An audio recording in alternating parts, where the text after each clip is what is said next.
ಮಕರ ರಾಶಿಯಲ್ಲಿ ಹುಟ್ಟಿದಂಥವ್ರಿಗೆ ಗುರು ಪ್ರವೇಶ ಆಗ್ತಾ ಇರುವಂಥದ್ದು 6ನೇ ಮನೆಯಲ್ಲಿ, 6th house. 6th house is also not positive, ಅಂದರೆ ನೆಗೆಟಿವ್ ಹೌಸ್ ಅದನ್ನ ಅಂತ ಹೇಳ್ತೀವಿ. ಆದರೆ ರೋಗ ಅಥವಾ ಸಾಲಬಾಧೆ ಏನಾದರೂ ಇದ್ದರೆ ಅದನ್ನು ಕ್ಲಿಯರ್ ಮಾಡ್ಕೊಳ್ಳೋದಕ್ಕೆ ಏನಾದರೂ ಒಂದು ದಾರಿ ಸಿಗಬಹುದು ನಿಮಗೆ. ಕ್ಲಿಯರ್ ಆಗ್ಬಿಡತ್ತೆ ಅಂತ ಹೇಳಲ್ಲ ಗುರು, ಯಾಕೆಂದರೆ ಗುರುವಿನ ಕೆಲಸ ಏನು ಹೇಳಿ, ದಾರಿ ತೋರಿಸುವಂಥ ಕೆಲಸ. ಸೊ ಹಾಗೆ ದಾರಿಯನ್ನು ತೋರಿಸುವಂಥ ಕೆಲಸವನ್ನು ಗುರು ಮಾಡೋದಕ್ಕೆ ಅವಕಾಶ ಇರುವಂಥದ್ದು ಅಂತ. ಆದರೆ ಮಕರ ರಾಶಿಯವರಿಗೆ ಕೂಡ ಇದು ಪೂರ್ತಿ ಪಾಸಿಟಿವ್ ಟೈಮ್ ಅಲ್ಲ, ನೆಗೆಟಿವ್ ಟೈಮ್ ಅಂತಾನೆ ಹೇಳಬೇಕು. ಸ್ವಲ್ಪ ಕೇರ್ಫುಲ್ ಆಗಿರಬೇಕಾಗತ್ತೆ.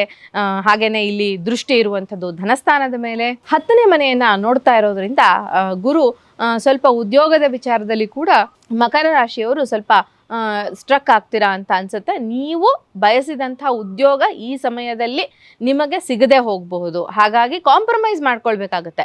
ಹಠ ಹಿಡಿದು ನಾನು ಇಂಥದೇ ಕೆಲಸ ಮಾಡ್ತೀನಿ ಅಂತ ಕೂತ್ರೆ ಆಗೋದಿಲ್ಲ. ಯಾವ್ದು ಸಿಕ್ಕಿದ್ರೆ ಆ ಕೆಲಸಕ್ಕೆ ಹೋಗಿ ನೀವು ಕಾಂಪ್ರಮೈಸ್ ಮಾಡ್ಕೊಳ್ಬೇಕಾಗತ್ತೆ ಅಂತ ಹೇಳ್ಬಹುದು.